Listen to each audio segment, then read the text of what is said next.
think before I could remember wanting to do anything else, I knew that I wanted to be in charge.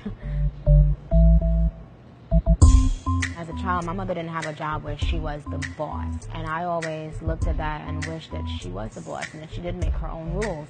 So from very early on, I felt like, you know what, whatever I do, one day I want to be more in charge of my business. Two of the things that I wanted to leave behind was that I write my own raps. A man doesn't have to write down your thoughts. You're intelligent enough to write down your own thoughts. And number two, I would become a mogul. It's Nicki Minaj. Dirty Money, holla at your girl.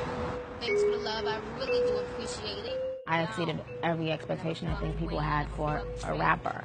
I think black women are held to higher standards. A lot of pop culture takes from black culture and oftentimes doesn't really say they got it from black culture. You know, magazines are acting like they're just being done for the first time because it's on a white woman's head or it's on a white woman's body. And you have to get used to living in a world that doesn't even acknowledge that you did certain things.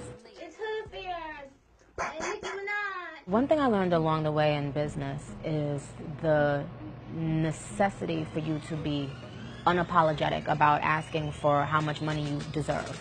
At a very early stage in my rap career, I was making 6 figures for shows. If I heard there was another rapper making that, I thought, you know what, I get out there and command a crowd. I get out there and make my fans happy. I want that too.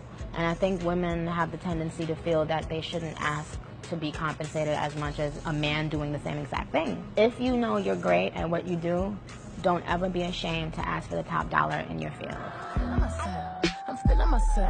I'm feeling myself. I'm feeling myself.